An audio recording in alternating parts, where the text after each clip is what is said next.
I'm Darren, 38, a single dad raising my 9-year-old daughter Lily after my divorce 3 years ago. What should have been a joyful Christmas dinner turned into the final straw when my mother forgot to set a plate for Lily, claiming there wasn't enough food because she had upset the golden grandchild. Years of watching my daughter being treated as less than were about to end, and I'd finally had enough. Before I continue this story, let me know where you're watching from in the comments. Hit that like button and subscribe to hear how I finally stood up for my daughter against years of family favoritism. To understand what happened that Christmas, you need to know about my family dynamics. Growing up, it was always clear that my younger brother Andrew was my mother's favorite. While most parents try to hide their preferences, my mother never bothered with such pretense. Andrew received the newest toys, the most attention, and endless praise, while I was expected to be the responsible one who shouldn't need validation. When Andrew struggled in school, my mother hired tutors and blamed the teachers. When I made honor roll, it was simply expected. When Andrew made the junior varsity basketball team after 3 attempts, my mother threw a party. When I was selected as captain of the debate team, she merely nodded and asked if I'd taken out the trash. These patterns weren't subtle or occasional. They formed the foundation of our family structure. My father, Thomas, a kind but conflict-avoidant man, would sometimes try to balance things by spending extra time with me, teaching me to fish or work on cars. These moments were precious, but they were always secretive, as if we both knew my mother would disapprove of this special attention. Despite this challenging upbringing, I managed to build a good life. I met Emma during my sophomore year of college. She was brilliant, ambitious, and saw me in a way my mother never had. After graduation, we married and settled in a small house just 30 minutes from my parents. I'd become a project manager at a construction company, and Emma worked as a marketing executive. When we announced our pregnancy, my mother's response was lukewarm at best. She asked practical questions about our financial situation and whether we'd thought this through, a stark contrast to the joy she'd expressed when Andrew announced his wife Jessica was pregnant 3 years later. Lily was born on a beautiful spring morning, a tiny bundle with my dark hair and Emma's blue eyes.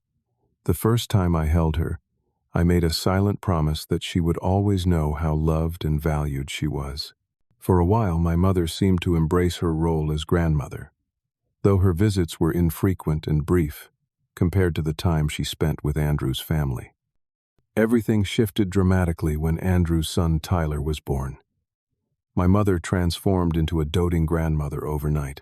She babysat twice weekly, created a dedicated nursery in her home, and shared daily photos of her special boy on social media. The contrast with how she treated Lily was impossible to ignore. While Tyler received custom birthday parties with professional entertainers, Lily was lucky to get a store-bought cake and a card that sometimes misspelled her name. Emma noticed the discrepancy immediately and urged me to address it. But years of conditioning had taught me to accept my mother's behavior as unchangeable. I made excuses. My mother was from a different generation. She didn't mean anything by it. Andrew's family lived closer by a mere 15 minutes. Deep down, I feared confrontation would only make things worse. Emma and I divorced when Lily was 6, not because of my family issues, but because we had grown in different directions.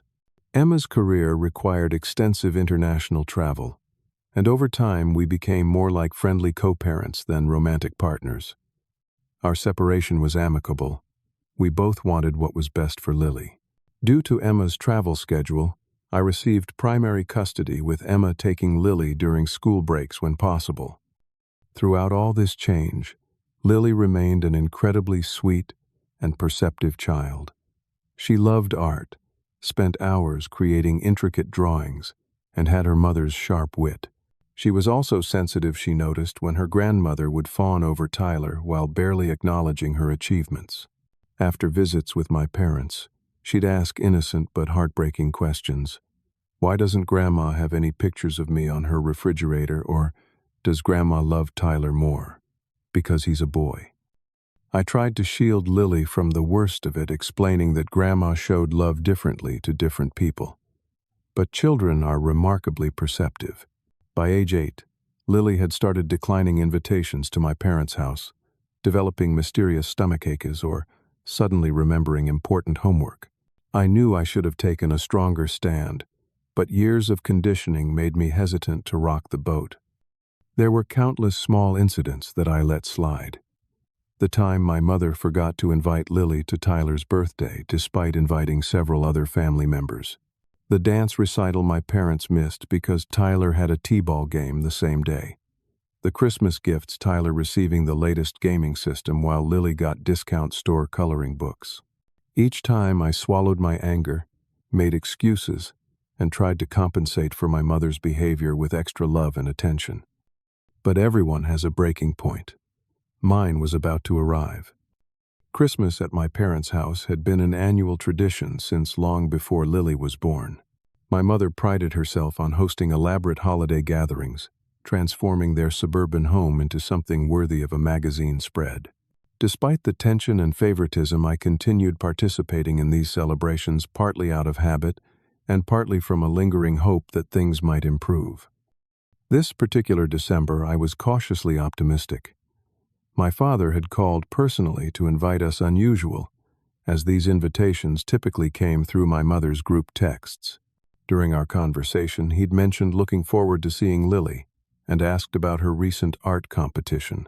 This small acknowledgement gave me hope that perhaps my parents were finally recognizing what they'd been missing in their relationship with their granddaughter.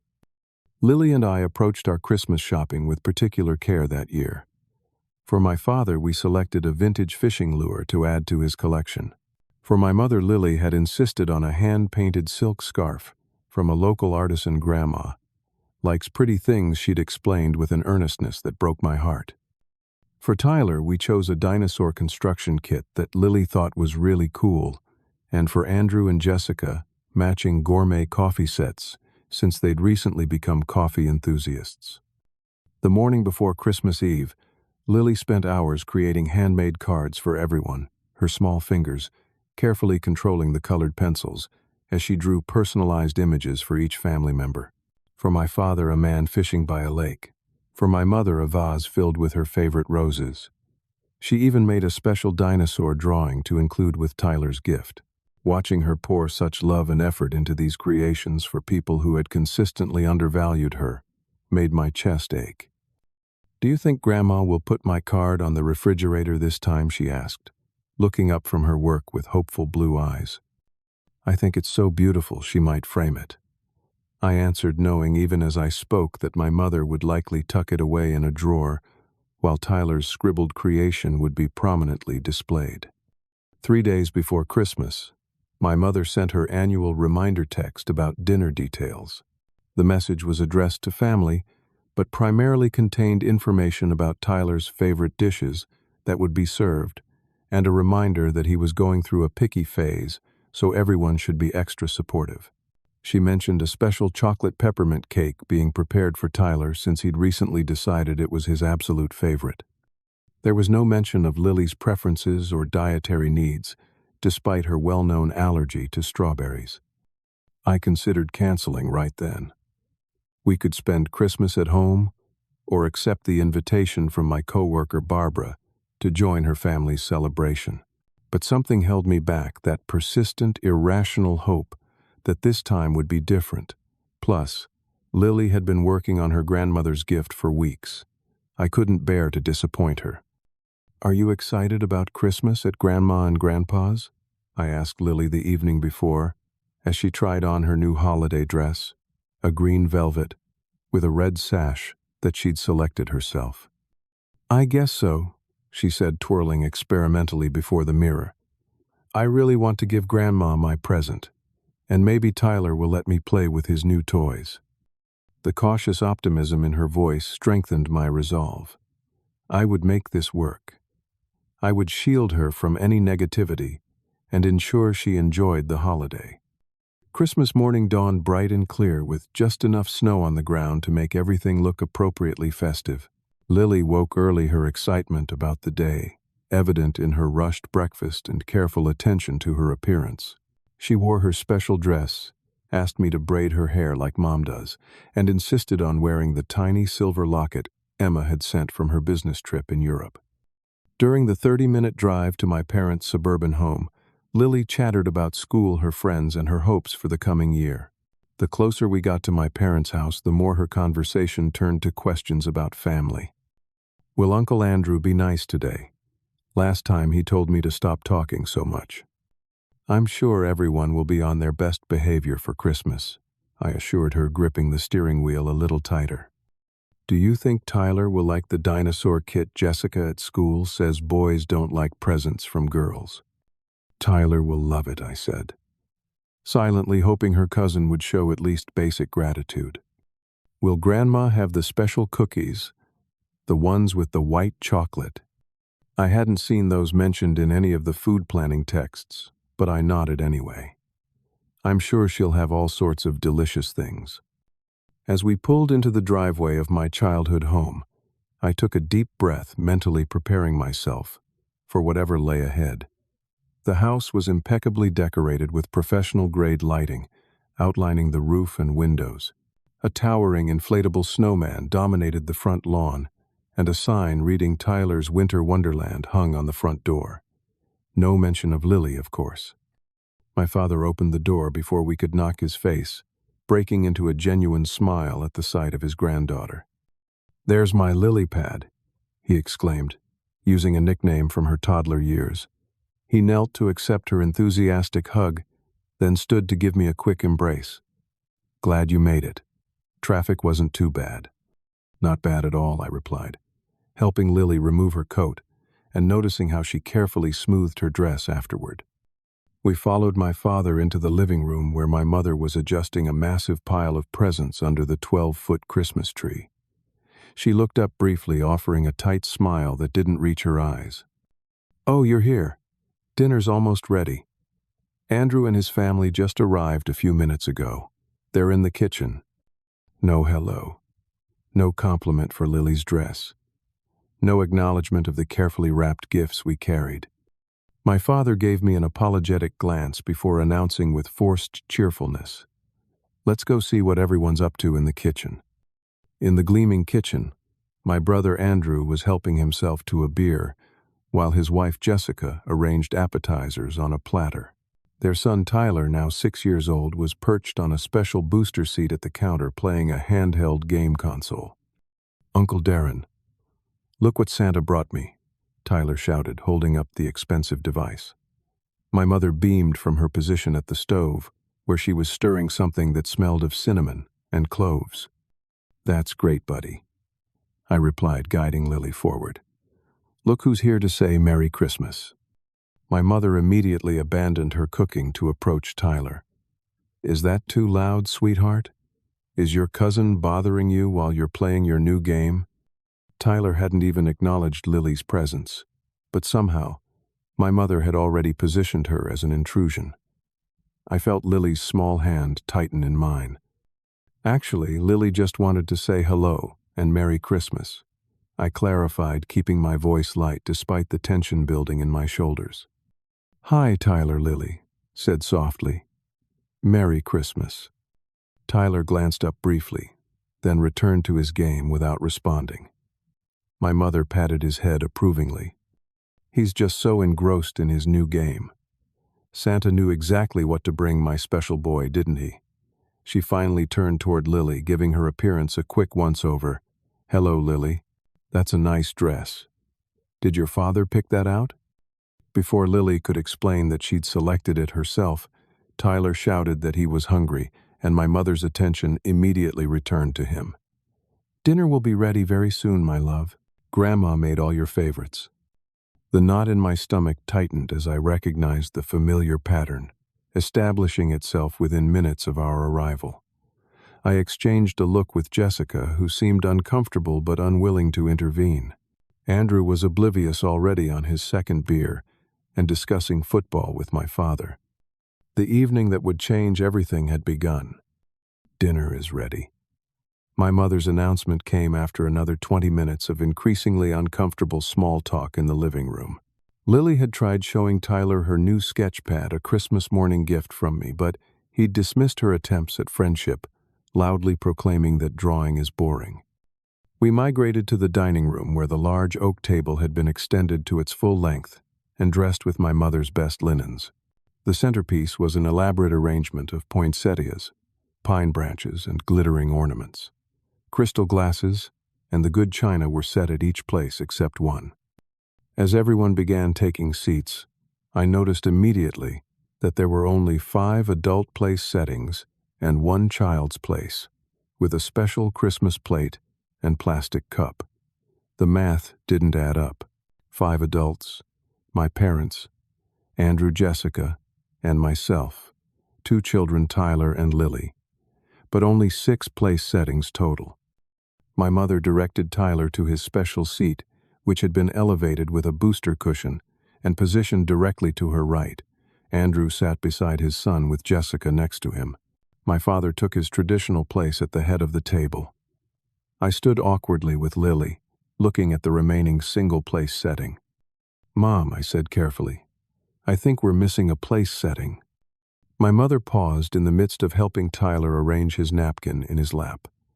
She glanced around the table with exaggerated confusion before her eyes settled on Lily.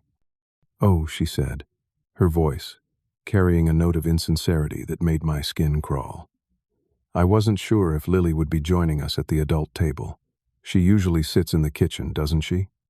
This was a complete fabrication.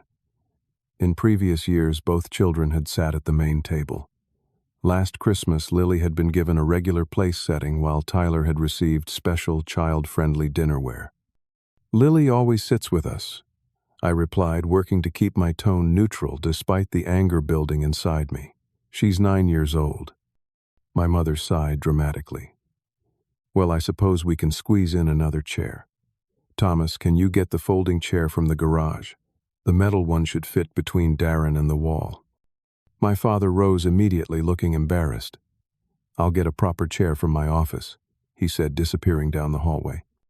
While he was gone, my mother began serving the food, an elaborate spread of roast turkey, maple-glazed ham, 3 types of stuffing, mashed potatoes, roasted vegetables, cranberry sauce, and several dishes, specifically labeled as Tyler's special items. She served Tyler first, giving him generous portions of his favorites, and carefully avoiding anything he disliked. Next came Andrew's plate, equally bountiful, followed by Jessica's. When she reached for my plate, she gave me about half the portions the others had received. My father returned with a proper dining chair, which he positioned at the table, quietly apologizing to Lily as he helped her get settled. When everyone was seated, my mother looked at my father's empty plate and exclaimed, "Oh, I've forgotten to serve you, Thomas." She hurried to fill his plate bountifully. Then she served herself and sat down with a satisfied expression. Everyone began eating except Lily, who sat quietly with her empty place setting. I waited a moment, thinking perhaps my mother had simply forgotten in the confusion. When it became clear she had no intention of serving my daughter, I cleared my throat. "Mom, Lily needs a plate too." My mother took a small sip of wine before responding. "Oh dear, I'm afraid there might not be enough. Tyler might want seconds, and you know how important it is for growing boys to eat well." I stared at her in disbelief. The table was loaded with enough food to feed twice our number. Her excuse was so transparently false that even Andrew looked uncomfortable. "There's plenty of food," I said, firmly reaching for a clean plate from the sidebar. "I'll serve her." Actually, my mother interjected, her voice taking on a sharp edge. "I didn't prepare enough because I understood Lily wouldn't be eating with us after she upset Tyler earlier." I froze, plate in hand. "What are you talking about? When did Lily upset Tyler?" Tyler, sensing an opportunity to be the center of attention, piped up. "She wouldn't let me see her drawing. She's mean." What had actually happened, which I had witnessed myself, was that Tyler had tried to grab Lily's handmade card for my mother, and Lily had politely asked him not to touch it because it was a surprise. There had been no conflict beyond that minor exchange. "That's not what happened," Lily said softly, her voice barely audible.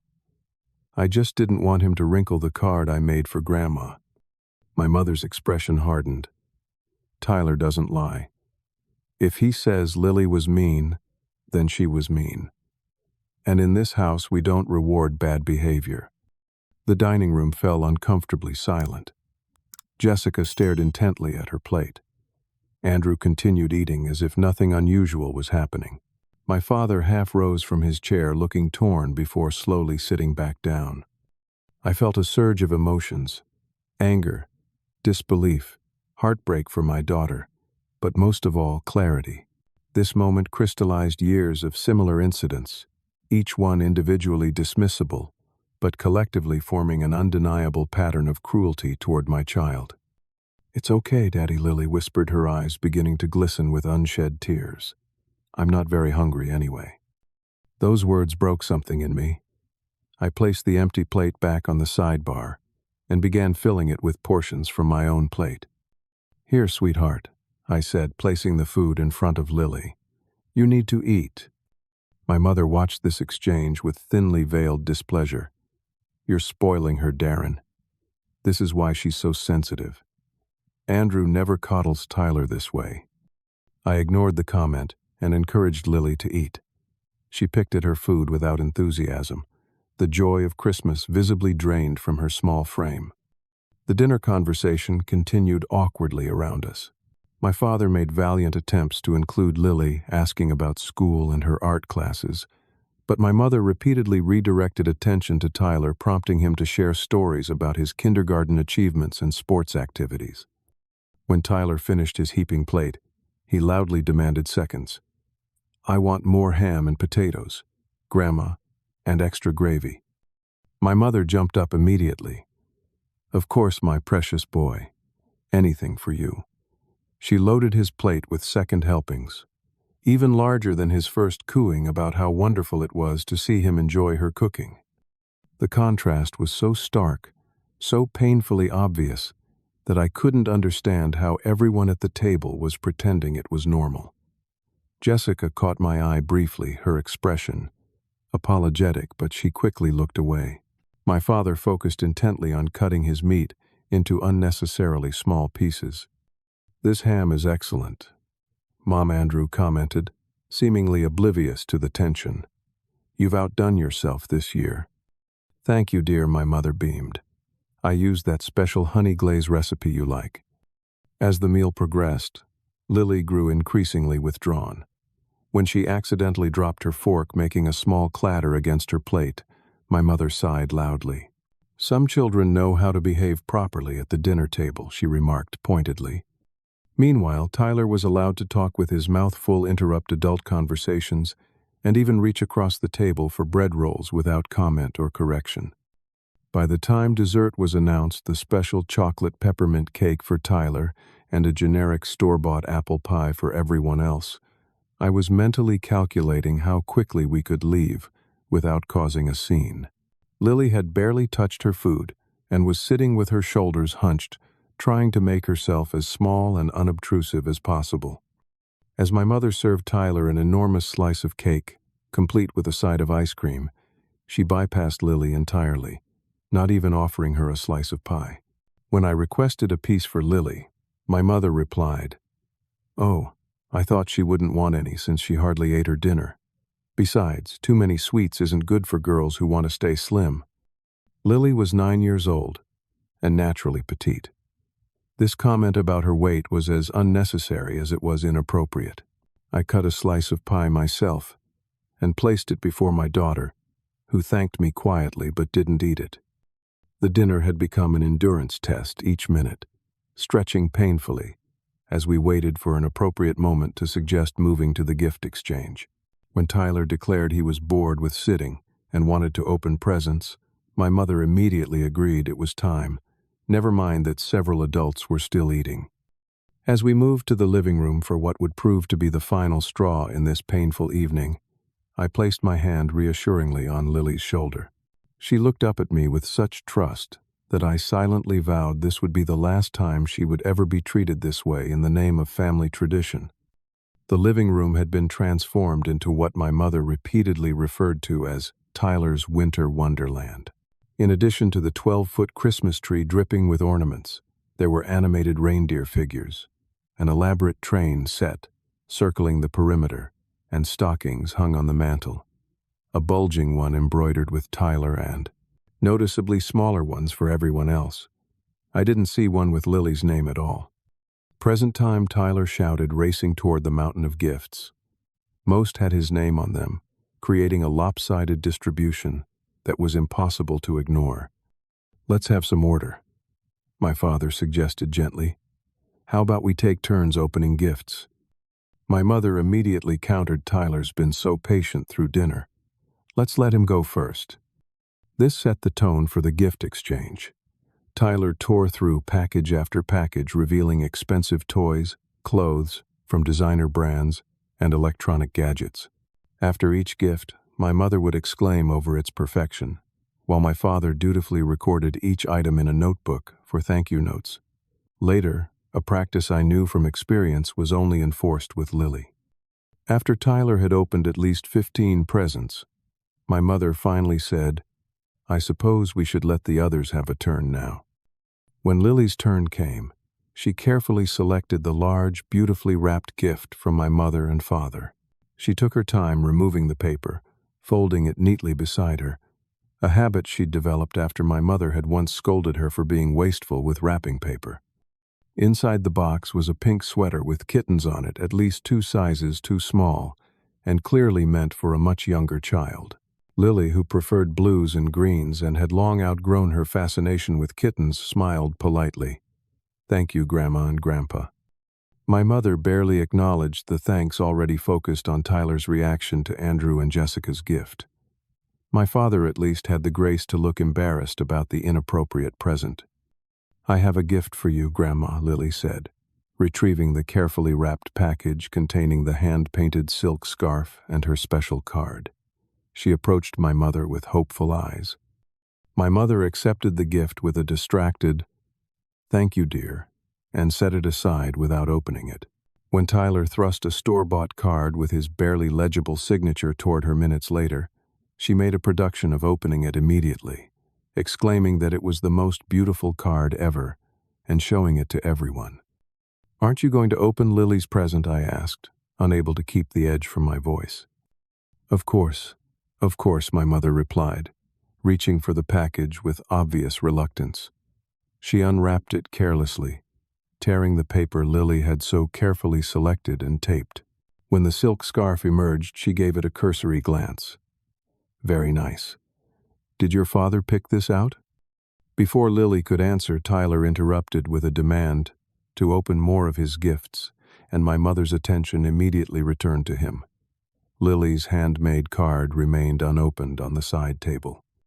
I watched as Lily retreated to a corner of the sofa, her small hands clasped tightly in her lap.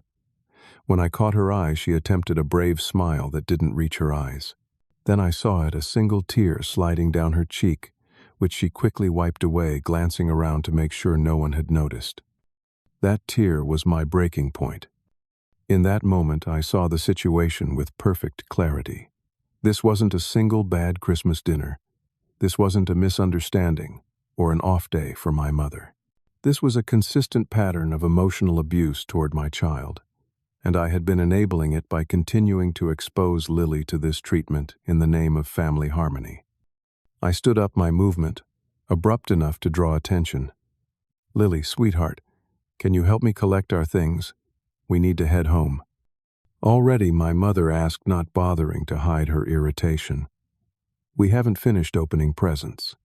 Tyler still has so many to go through. I think we've had enough for one evening." I replied, my voice calm despite the storm of emotions inside me. "Don't be ridiculous, Darren. It's Christmas. You can't just leave in the middle of our family celebration." My mother's tone held the familiar note of authority that had kept me in line for decades. I helped Lily gather the few gifts she'd received and her coat. "Actually, we can. And we are." "What's gotten into you?" Andrew interjected, looking annoyed at the disruption. "You're ruining Christmas for everyone."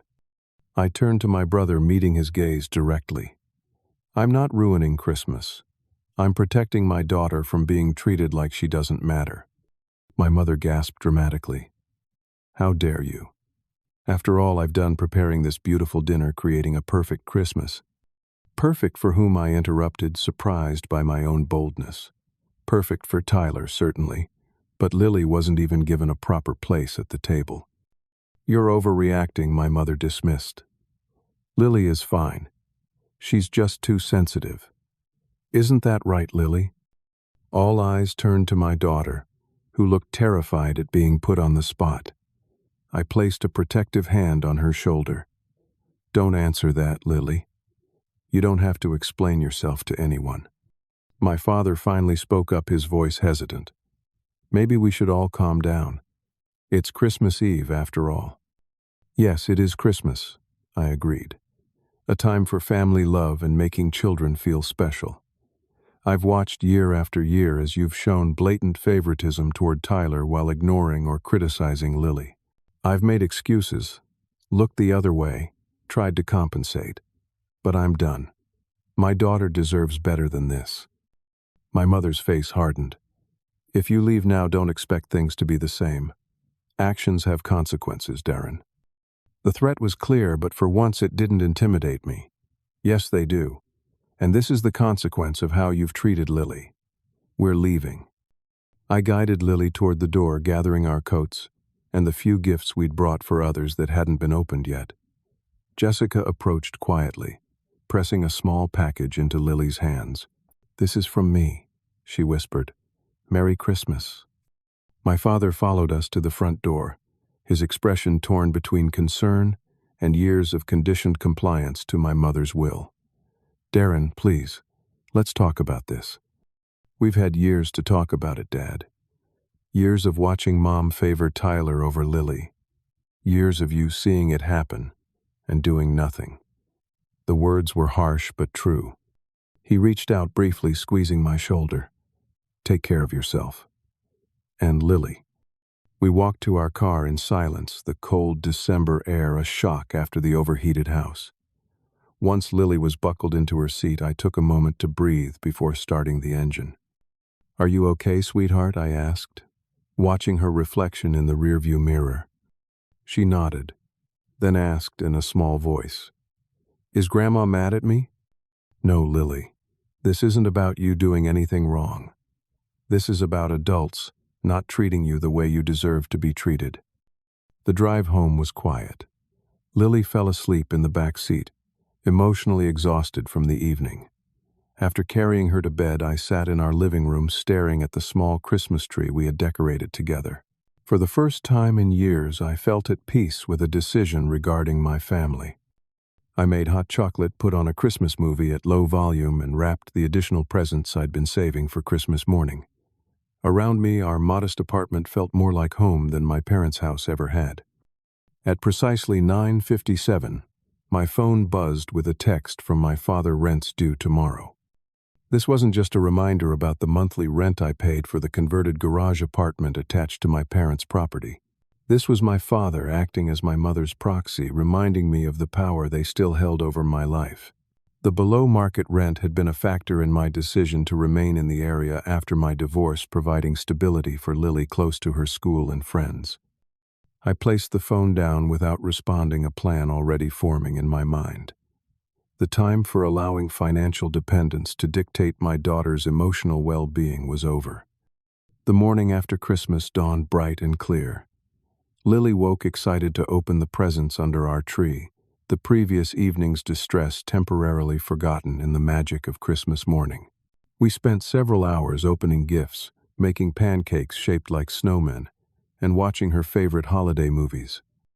At noon, Lily's best friend Sophia's mother called asking if Lily could come over for their annual Christmas playdate.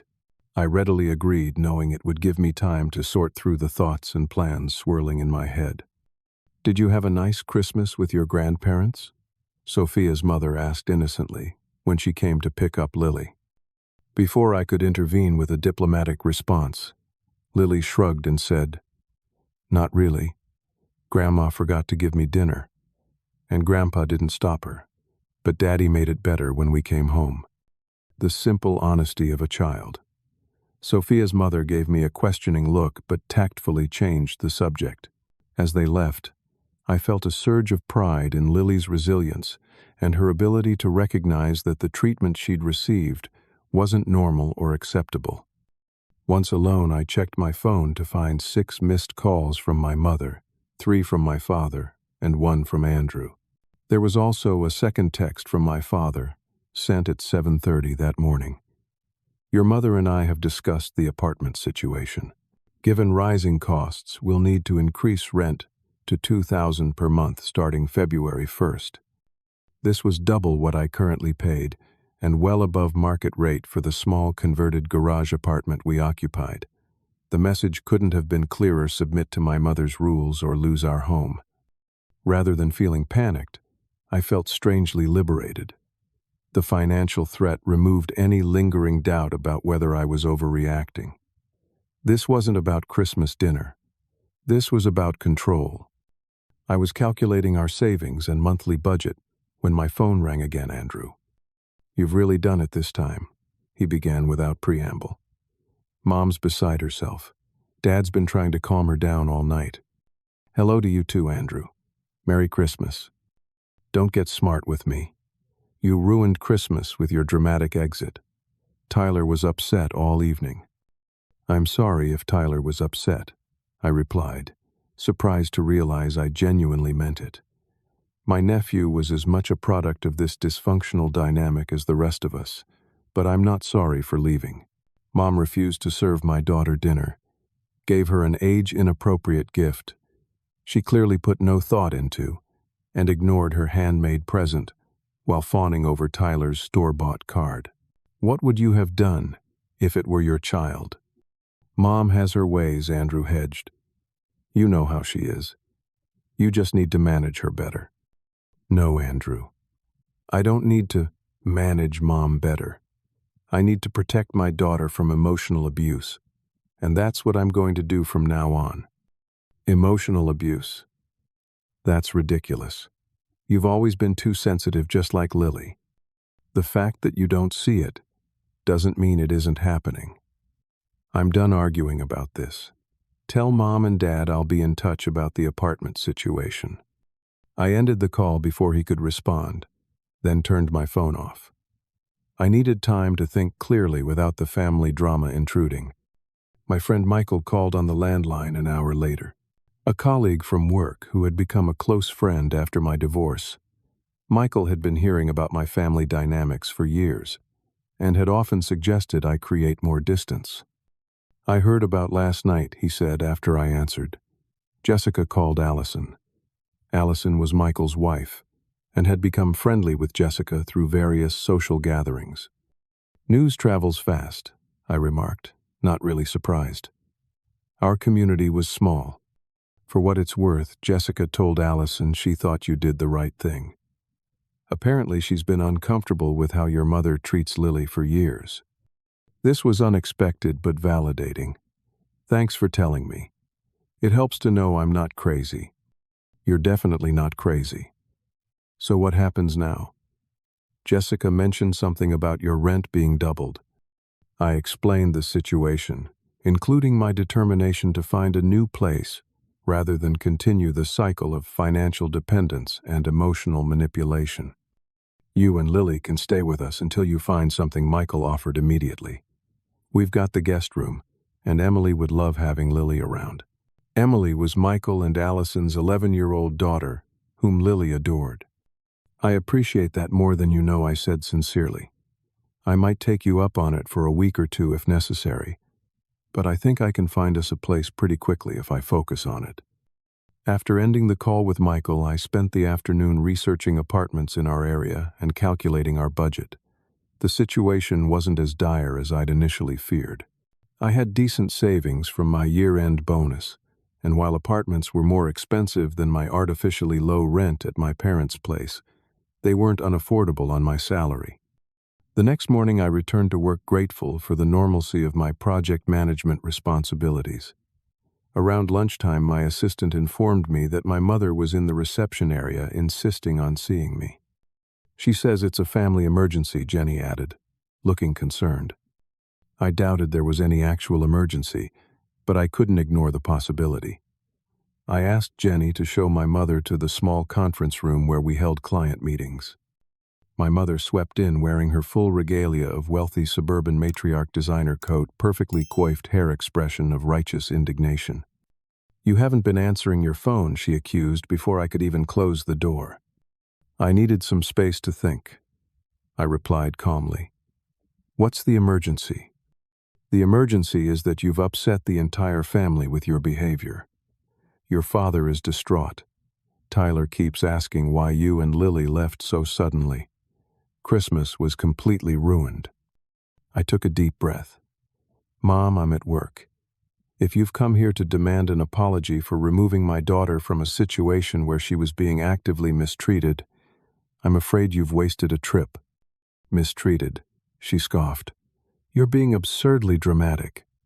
This is what I've always said about you, Darren. You make mountains out of molehills, just like your daughter." "My daughter has a name. It's Lily. And no, I'm not being dramatic. You refused to set a place for her at Christmas dinner. You claimed there wasn't enough food, while simultaneously giving Tyler seconds. You ignored her handmade gift while praising Tyler's store-bought card. This isn't a one-time incident, Mom. This is a pattern." My mother's expression hardened. "I came here to give you a chance to apologize and make things right. Clearly, you're not ready to be reasonable." "I think we have very different definitions of reasonable, Mom. I notice you haven't denied any of what I just described. I don't need to defend myself to you. I'm your mother." She gathered her purse, preparing for a dramatic exit. "Your father and I have been more than generous letting you stay in the apartment at below market rate. If this is how you repay that generosity—" "I'll be moving out by the end of January," I interrupted. "You can rent the apartment to someone else at whatever rate you want." This clearly wasn't the response she'd expected. For a moment, she seemed genuinely taken aback. "Don't be ridiculous. Where will you go? You can't afford a decent place in this area on your salary." "I appreciate your concern, but I've already started looking at apartments. Lily and I will be fine." "This is about money, isn't it?" Her tone shifted suddenly. "If you're having financial difficulties, you should have said something instead of creating this drama." "This isn't about money, Mom. This is about respect. My daughter deserves to be treated with love and consideration by her family. Since that doesn't seem possible, we'll be creating some distance." My office door opened then, and my boss Barbara poked her head in. "Sorry to interrupt, Darren, but the client is on line 1. She glanced between us, clearly sensing the tension. "Is everything okay?" "Everything's fine," I assured her. "My mother was just leaving." Barbara, perceptive as always, nodded and withdrew. My mother gathered her belongings, her expression frigid. "This conversation isn't over," she warned. "Actually, it is. At least for today. I need to take this call." After my mother left, Barbara returned to my office. "Family trouble?" she asked gently. I gave her the abbreviated version of events. Barbara had met Lily at several company picnics and had always been kind to her. "Take whatever time you need to get this sorted," she offered. "Your projects are well in hand, and we can redistribute anything urgent." "I appreciate that, but work is actually a welcome distraction right now." Barbara nodded thoughtfully. "Well, in that case, I should probably mention that the Henderson project manager position has opened up. It would mean a 15% raise if you're interested. I was going to wait until after the holidays to mention it, but it sounds like it might be timely information." I stared at her, momentarily speechless. The Henderson project was one of the company's largest accounts, and managing it would indeed mean a substantial raise, enough to comfortably afford a nice 2-bedroom apartment in a good school district. "I'm definitely interested," I managed to say. "Thank you for considering me." "You've earned it," Barbara replied simply. "Let me know your decision by Friday." The following 2 weeks were a whirlwind of activity. I accepted the promotion, found a promising apartment across town, and began the process of packing our belongings. Lily helped enthusiastically, especially when I explained she would have a larger bedroom in our new place. "Will we still see Grandma and Grandpa?" she asked one evening, as we boxed up kitchen items. I paused, considering how to answer truthfully without burdening her with adult complexities. "We'll see them less often for a while. Grandma and I need some time to work through some grown-up disagreements." She nodded solemnly. "That's okay. I like it when it's just us anyway." Her words were both heartbreaking and validating. My 9-year-old daughter had already learned that visits with her grandparents brought more stress than joy, a realization no child should have to come to. Moving day arrived on a crisp January morning. I had hired professional movers for the larger furniture, but Michael and several other friends came to help with the smaller items and provide moral support. We were nearly finished loading the last boxes when a familiar car pulled into the driveway. My father got out alone, his expression uncharacteristically determined. He approached cautiously, nodding to Michael and the others before addressing me directly. "Thought you might need an extra pair of hands," he said simply. "We're almost done, but thanks," I replied, unsure of his motives for coming. "Can we talk privately?" I nodded and led him to the small garden bench at the side of the property. We sat in silence for a moment, watching the movers load the last of our furniture. "Your mother doesn't know I'm here," he finally said. "She went to her book club meeting." I figured as much. "Darren, he faltered, then squared his shoulders. "I want to help with the move. And I want to say that I understand why you're leaving." This was unexpected. "You do?" "I've watched how your mother treats Lily compared to Tyler. I've seen it for years, just like you have." He stared at his hands. I should have said something, done something. Instead, I just tried to compensate in small ways, thinking that was enough. "Why didn't you ever stand up to Mom about it?" I asked the question that had haunted me for years, finally spoken aloud. 43 years of marriage creates patterns that are hard to break. He replied after a long pause. "Your mother has always been strong-willed. I found it easier to work around her moods than confront them directly. That was cowardly of me, especially when it came to how she treated you as a child and now Lily." The acknowledgement was both healing and painful. For years I'd wondered if I was imagining the favoritism, if perhaps I was indeed too sensitive as my mother often claimed. "It's not too late to change things, Dad. Maybe not entirely, but some damage has been done." He looked toward the house where Lily was emerging with her backpack. "She's a special girl, Darren. You're doing right by her." "I'm trying to." My father stood straightening his jacket. "Let me help with the last of the boxes. And I'd like to have your new address if that's all right. I'd like to visit sometimes if you'll allow it." "I'd like that." We worked together to finish the loading, and for the first time in years I felt a genuine connection with my father, free from my mother's domineering presence. Before he left, I gave him our new address and phone number. "I'll come by next weekend if that works for you," he suggested. "Maybe take Lily to that science museum she's always talking about. She'd love that." The new apartment exceeded our expectations. Though smaller than the converted garage we'd left behind, it was brighter, newer, and wholly ours. A space unencumbered by family tension. Lily immediately set about decorating her room with her art supplies and books, creating a personal sanctuary. The first week in our new home passed peacefully. I began my new position, managing the Henderson project. Lily returned to school after winter break, and we established new routines free from the anxiety of potential interactions with my mother. Then the messages began.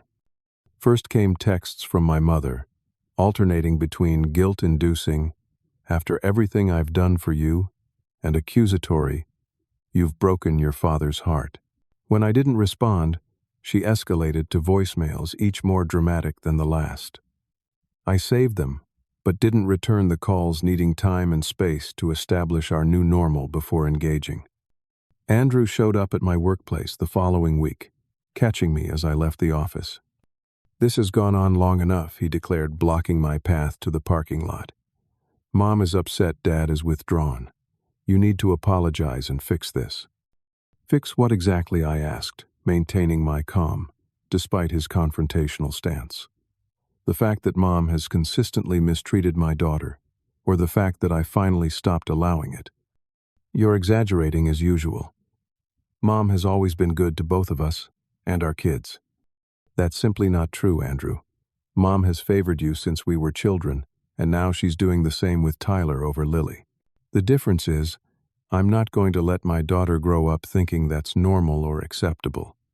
So what, you're just going to cut off the entire family, deprive Lily of her grandparents and cousin because Mom didn't set a place at Christmas dinner? Talk about an overreaction. I took a deep breath, reminding myself that Andrew had never experienced our mother's dismissive side. It wasn't just Christmas dinner. It's been a pattern throughout Lily's life, and I haven't cut anyone off. Dad is coming to take Lily to the Science Museum this weekend. He's welcome in our lives, as long as he respects my boundaries about how my daughter is treated. This information seemed to surprise Andrew. Dad's been visiting you. He didn't mention that.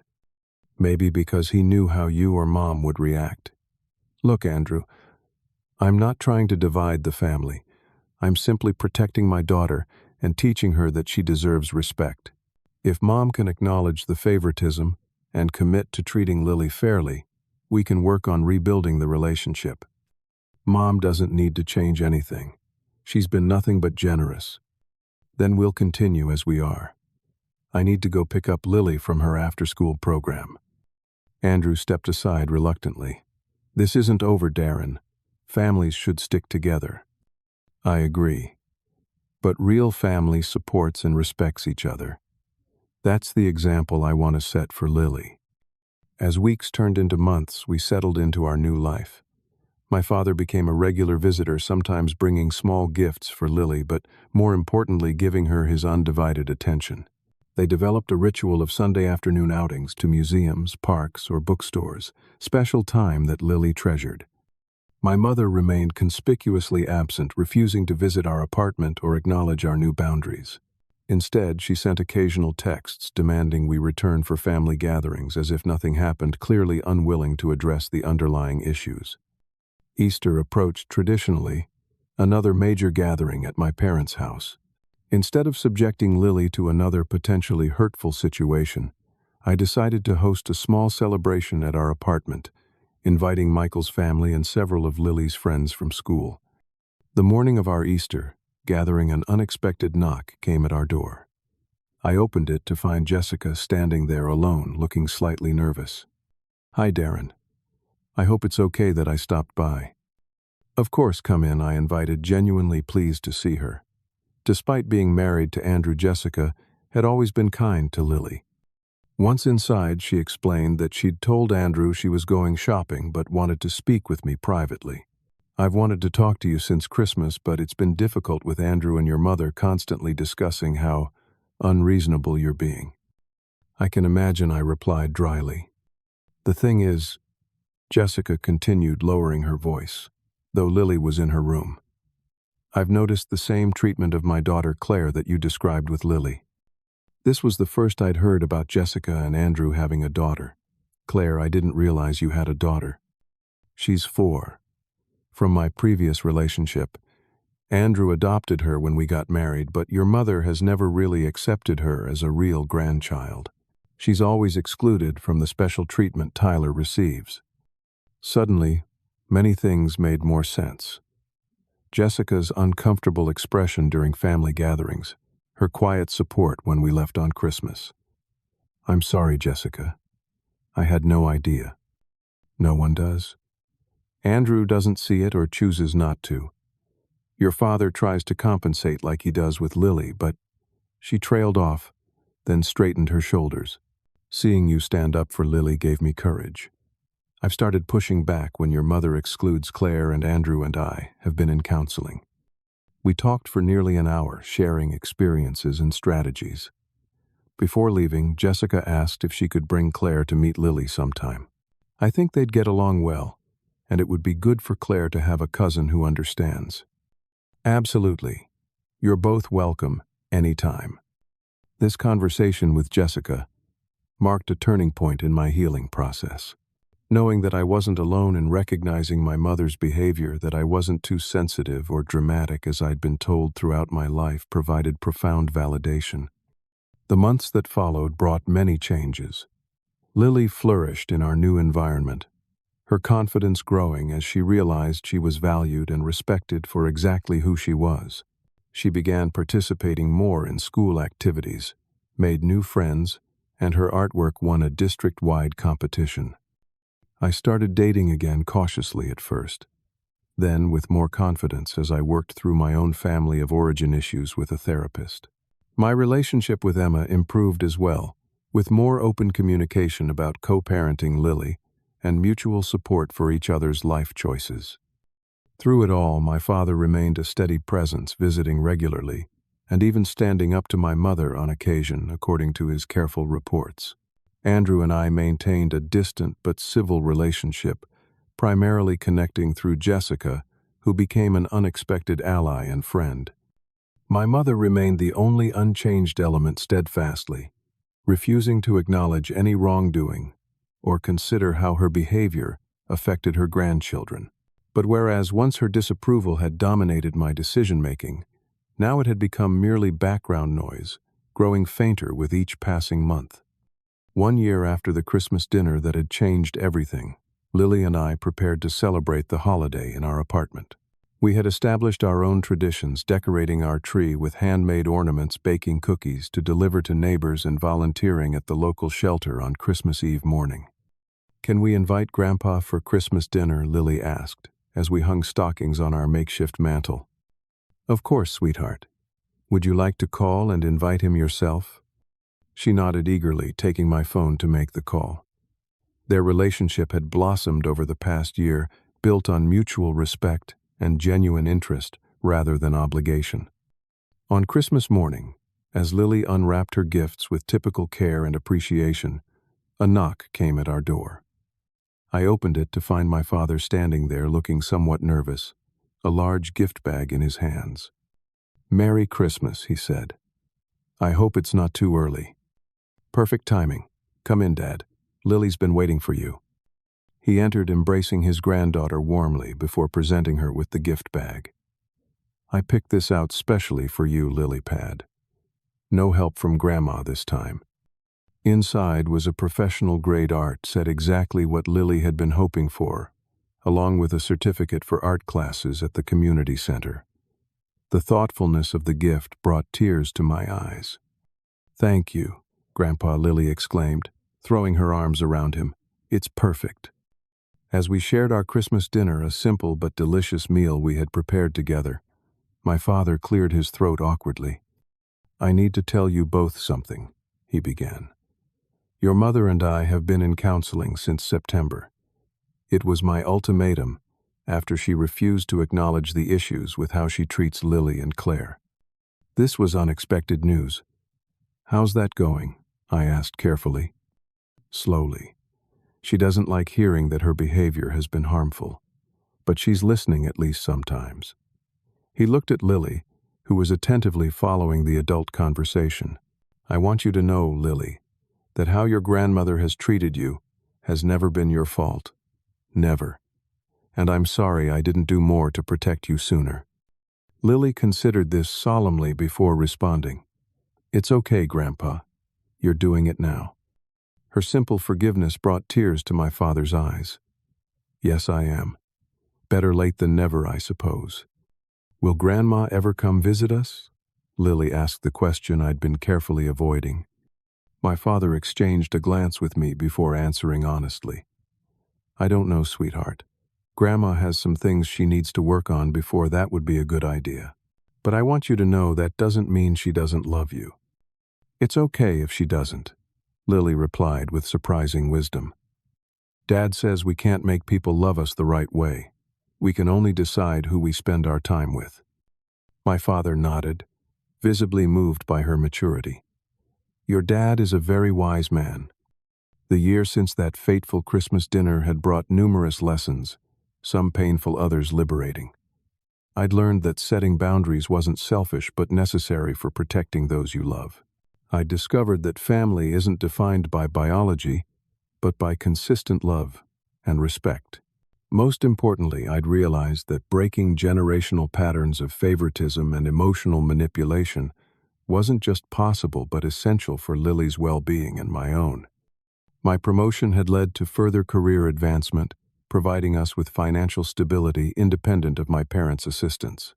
Lily had thrived in her new school environment, developing confidence and resilience that amazed her teachers and friends.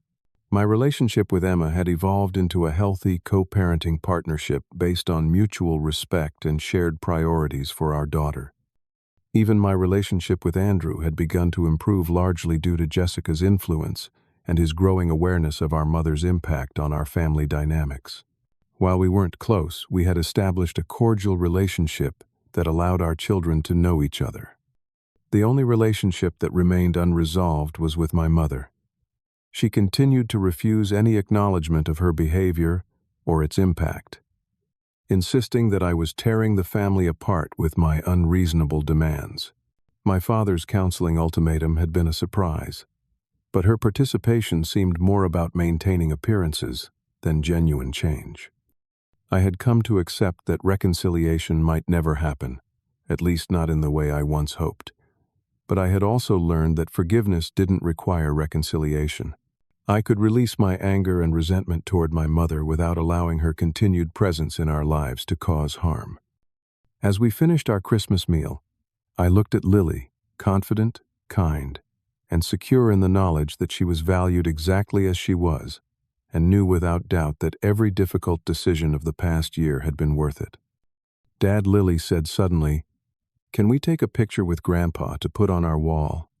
I want to remember this Christmas." "That's a wonderful idea," I agreed, setting up my phone camera. As the three of us smiled for the photo, I realized we were capturing not just a moment but the beginning of a new family legacy, one built on mutual respect, honest communication, and genuine love, rather than obligation and fear. Later that evening, after my father had gone home and Lily was asleep, I sat looking at our Christmas tree, reflecting on our journey. The path hadn't been easy, but it had led us exactly where we needed to be. Have you ever had to set difficult boundaries with family to protect yourself or your children? What helped you find the courage to stand firm when others pressured you to maintain harmful dynamics for the sake of family? I'd love to hear your stories and insights in the comments. And if this story resonated with you, please like, subscribe, and share it with someone who might need to hear that it's okay to prioritize emotional well-being over family expectations. Thank you for listening, and I wish you the strength to create the loving family environment you deserve, whether with family of origin or family of choice.